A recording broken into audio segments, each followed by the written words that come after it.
Okay, welcome to class, ladies and gentlemen. What we have today is a river lab. Unfortunately, well, I'm not going to say unfortunately because I like paper stuff. Um, this lab isn't really a lab that I can make digital in a way. I'm going to post a file online, but the people at home will have to print it out. Just to borrow yours, I've had to print this out for the students in class. Um, if you can find a way to complete it without printing it out, I'm sure some of the more computer savvy students could easily do that. First of all, it's in a PDF, and PDFs are notoriously hard to alter unless you have software that does that, and most of that software requires a paid license, which is not great. So we're just gonna do this one in paper, and if you're at home, you're probably gonna have to print this out. And if you have a scanner on your printer at home, you can just scan it when you're done. Or if you don't have a scanner, I guess get real close with your cell phone and take some pictures and post the pictures in Canvas on the assignment for me to be able to view what you've gotten done. Um, yeah, I think that would be pretty good. Or I guess maybe you could bring them up and drop them off at the office. Could be another option. I'll list these options in the email for you. But today we're going to go through the lab. I'm going to show you what you need to do. Geologists historically love our color pencils, and we love to color on maps and make maps with color pencils. And so that's what we're going to do today. So starting off, we have the first page. This page does not actually require you to do anything. It's more just practice. I'm going to show you how we practice today. And in fact, if anybody has color pencils that they bring with them, congratulations. I think you're cool. Get your color pencils out. If not, I've got a couple sets right here. I've got 4, and I actually have some more sets back here, which I will grab. You're not going to need a whole bunch, but let's see. Color pencils back here. Made that up. It's not too bad. This is just a bag of markers. Markers not going to work. Okay. I guess alive. So 4 sets of color pencils. If someone doesn't have color pencils, y'all can share. Because like I said, you're not going to need the entire thing today. What we're going to do is just do a little bit of practice on this small box right here in preparation for you to actually complete the lab, which asks you to do the same thing on this map, which is actually a real map of, I believe this is the Rio Grande or Rio Grande, and several smaller rivers and watersheds that feed into the Rio Grande. So as we scroll back up, where'd it go? Basically, let's talk about what they're asking you to do here. They point out that all rivers flow from higher elevations to lower elevations. Few rivers travel from their source. What? Few rivers travel from their source to their mouth. Oh, without being joined. I was like, that sentence doesn't sound right.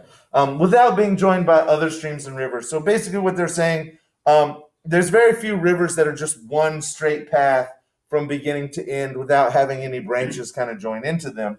And so that's actually what we're doing today is looking at all the little branches and how they join into a river.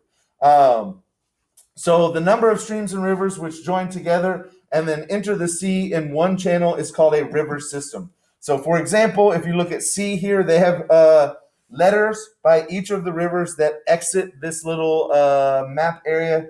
And by the way, this is not like a real map. It's just a simulated one to help you with the lab and to kind of get you warmed up a little bit.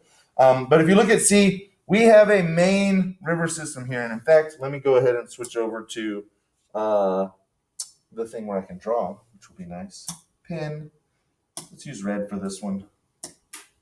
So if you trace C and just kind of go in a straight line, you're going to cover up this one kind of right here. And you can go left or right. I'm going to go right over here. So this is the main branch of River C. But you have all sorts of other little branches that come off from the side and join into it before it reaches the ocean. And y'all don't really have to color this in just yet. There's going to be plenty for y'all to do. And what they're showing you is that it's not just this main branch. You have all these other side branches and little side branches off of those. And there's this big system of tiny little creeks and streams that all flow into your main river before it reaches its end point at the mouth of the river or when it flows into the ocean or lake. What a watershed is, which we talked about in the PowerPoint yesterday, is the entire landmass area that will eventually drain into that river. And we're not going to get too detailed on this because neither one of these maps has a really cohesive elevation area. So if I go down to this second map, there are elevation lines here. They're just kind of difficult to interpret, and we're not really going to be concerned necessarily about where is the actual top of the hill. We're just going to make some generalizations and say somewhere in between these rivers there is a top of a hill, and we're just going to assume that it's kind of at the midpoint. So when we come back over to this one, and what we want to do is make a watershed, we want to take a color. It doesn't really matter. You can use your regular pencils or pen for this. I wouldn't use pen because you might want to change it around a little bit. But I'm going to go back to black. And what we want to do is just make a dotted line that kind of separates these rivers. And you can see that they've already started them a little bit over here. To get H separated out, they've just made a dotted line starting pretty much right in between H and the next river system and sectioned it off. And basically that dotted line is your divide. Anything that falls on the left, or I guess the bottom of that dotted line, is going to flow into the river system H and is going to exit the map at that point H. Anything that falls on the other side is going to end up in the adjacent river system and exit the map at a different point. It looks like all of it would end up being G. But what I want you to practice here before you get started on the actual lab is just completing these dotted lines. So like I would say, you need to start right in between A and B. Give me a little bit of a dotted line here. Let me make this a little bit smaller. We want to complete this dotted line here. Now, if you notice, you can't really come down here because you're quickly going to be separating two different parts of the same river system G. So I'm actually going to turn the corner here and come up in between G and B. G is actually a pretty large river system. Kind of come over here, down here, and just kind of stay right in between the two river systems the entire time. I'm going to separate F by coming in between F and D.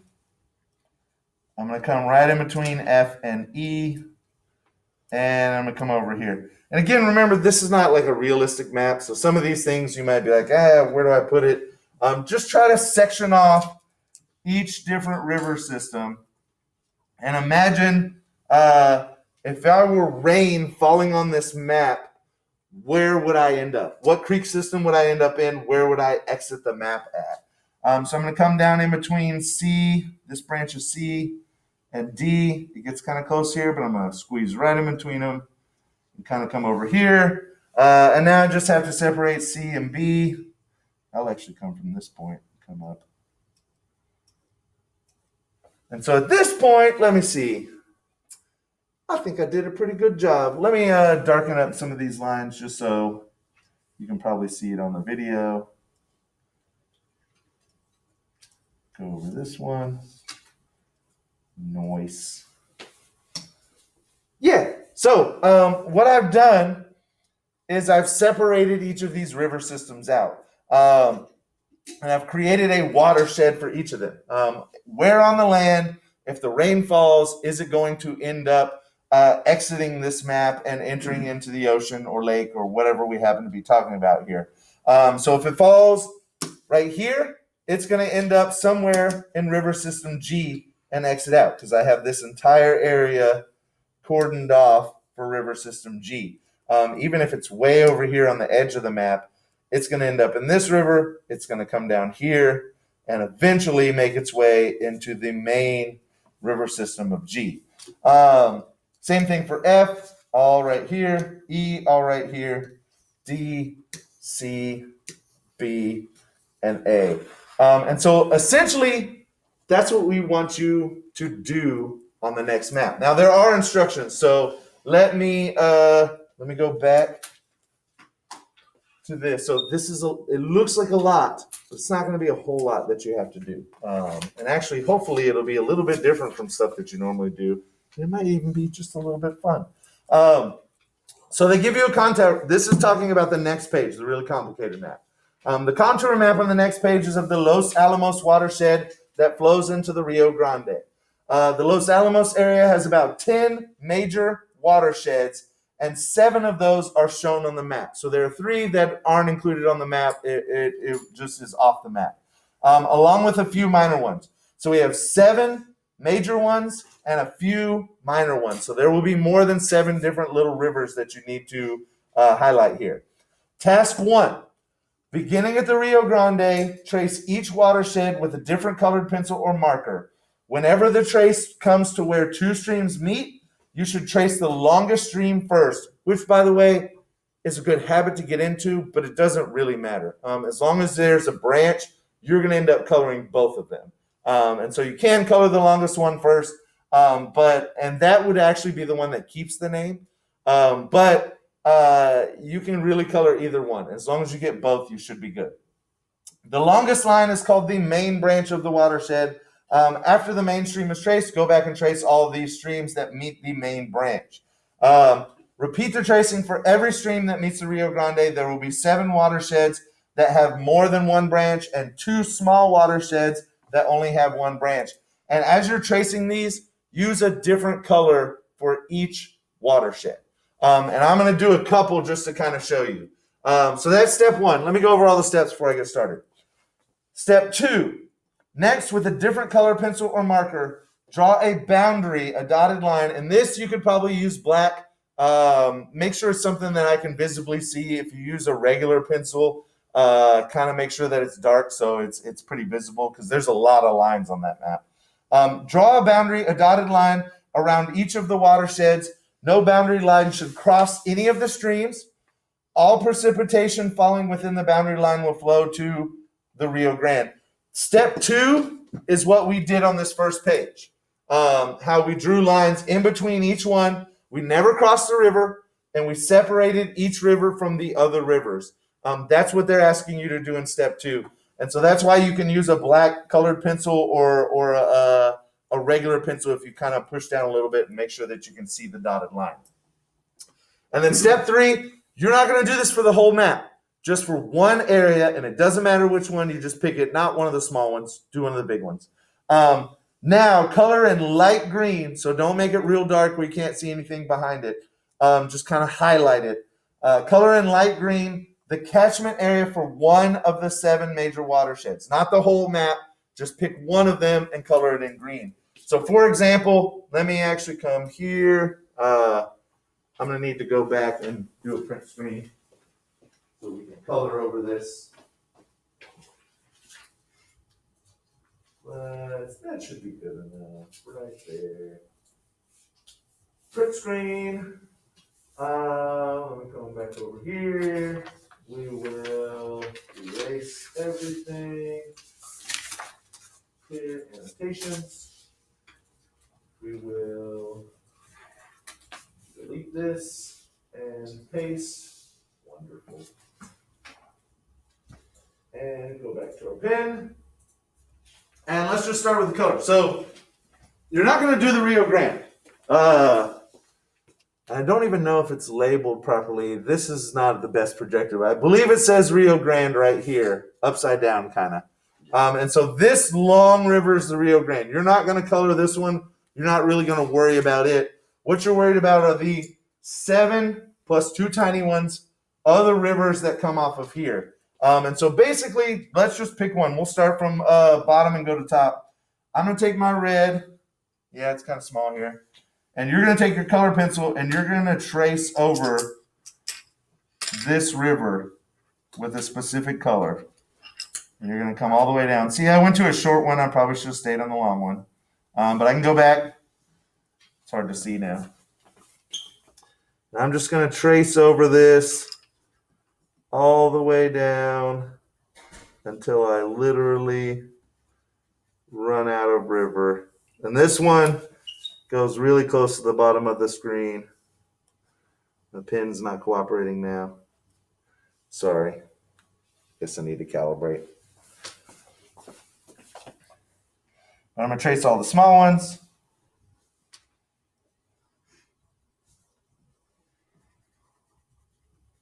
And now I have this entire river system that ends up feeding into the Rio Grande colored one color. I'm going to switch color pencils, and I'm going to go ahead and do the next one. This one's a really tiny one.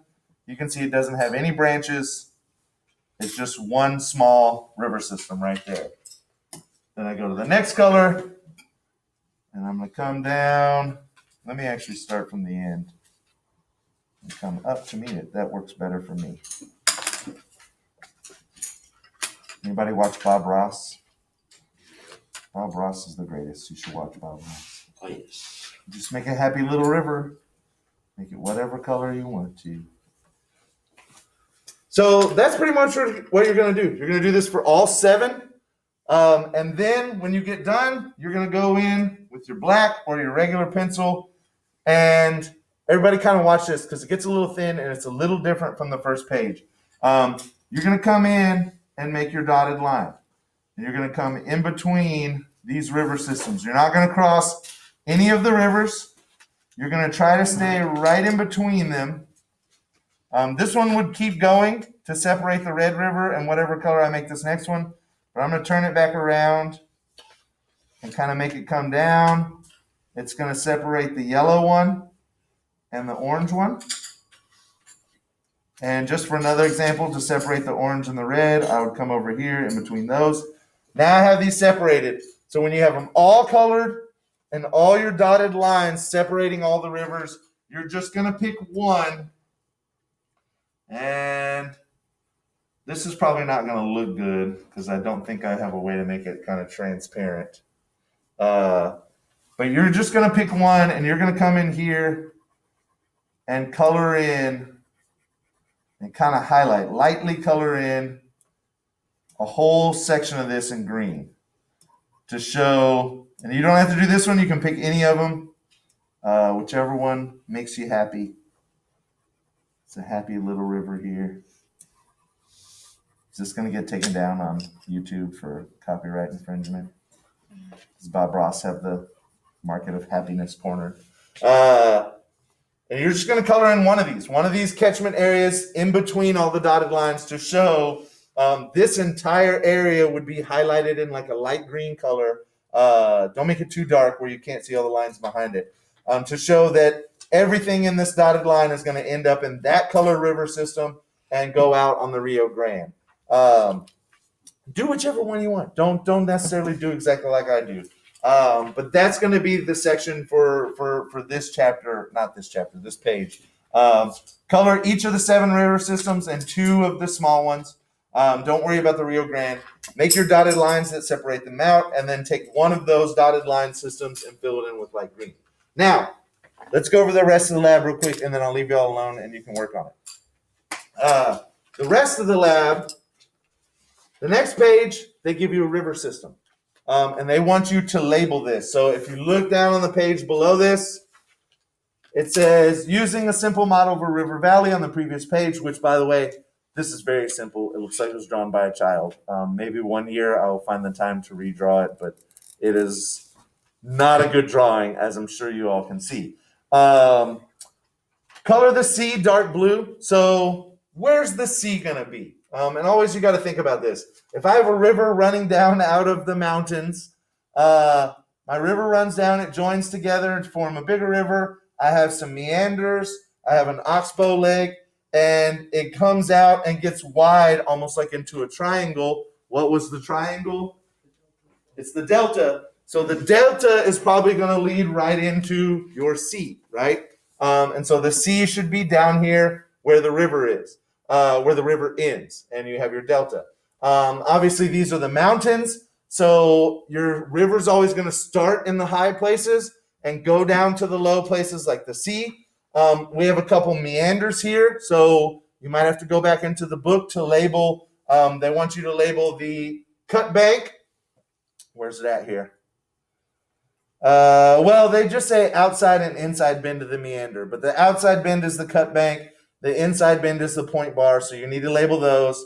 A funnel-shaped estuary. You may have to look up what an estuary is, but there's really only one thing that's funnel-shaped there, so hopefully that helps you out. Tributary, floodplain, stream, waterfall, oxbow lake, meanders, mountains. You're going to have to name all of these. Plunge pool. Does anybody know what a plunge pool is? You might have to look up a plunge pool. If you've ever watched, Is it like the bottom of the waterfall? Yes. Did you watch the gold mining people on History Channel? Then how did you know about the plunge pool? Just context. Like the water plunges. Yes, that's context of the words. Also the gold hunting people on History Channel, they look for giant gold nuggets and plunge pools, and so if they think they found the water's not there anymore, but if they think they found an old plunge pool, apparently that's where the gold nuggets hang out. You should be able to find each of these on here. The waterfall is not drawn very great, but I guess by process of elimination, you might be able to figure out where the waterfall is and then where the waterfall ends, so you have your plunge pool. So obviously this is a little rudimentary, but make sure you label everything and color the things they ask you to color. So they want you to color the sea, they want you to color the river light blue, and then they want you to draw an arrow to each of the features listed below in the table. So make sure you're reading all the instructions. Part 3. They just want you to tell us in each of these situations, whether it's a waterfall, a V-shaped valley, alluvial fan, whatever they're talking about, is there erosion or is there deposition? Just circle one. And in fact, for some of these, probably more than one, you will circle both because they will have erosion and deposition depending on exactly what you're talking about. Like, for example, I'll give you one, meanders. We talked about meanders, and depending on which side of the meander you're on, you will either have erosion at the cut bank or deposition at the point bar. And so for the meanders one, you should have both erosion and deposition circled. Some of these will only have one, some of them will have two, but all you need to do is just circle what you have at that particular location. And make sure you use your book. You can use the internet as a resource. To be fair, I don't think this lab is on the internet. Like, you can find the answers for it. So, you might have to look up some of these terms and figure this out. This page is just informational only. It doesn't ask you to do anything. It's showing you some of the methods that we use to gauge how much discharge a river has. So here, they're measuring the width of a river with a tape measure. Here, someone waded out into the middle of the river and is using a stick or a yardstick or a measuring tool to measure the depth of the river. So they have width and depth. And then here, they have a distance, like 20 feet measured, and they're probably timing how long it takes for the river flow to go that 20 feet. So you're getting an area, width times height, and then you're getting a three-dimensional time frame of how much water passes through that area in a given amount of time. So 20 meters for however many seconds it takes you to time that. They also show you this picture right here. This picture has been the consternation of many students every time I give this lab. Basically, it doesn't fit great with the questions.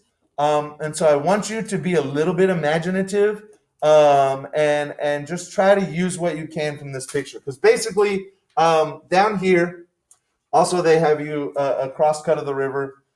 They show that around this meander, see there's a bend. The outside would be the cut bank, right? So it's going to be cutting into the ground. It's going to be rather deeper on the outside. Your deepest point is not going to be right in the middle of the river. It's going to be where the erosion's happening. On the inside, you have deposition, and so it's going to be much more shallow because it's actually dropping sediments right there. Also, we talked about the speed. The reason you have erosion over here is your water speed is actually faster because it can go around that curve at a faster speed. So over here, you see that 0.3 has a faster water speed than point 2, and point 1 is going rather slow. And so they just kind of give you some stats for the river. Here are your last 4 questions. Give 4 reasons based on the data and diagram 1 on the previous page to suggest that the valley in diagram 1 is a typical lower course river.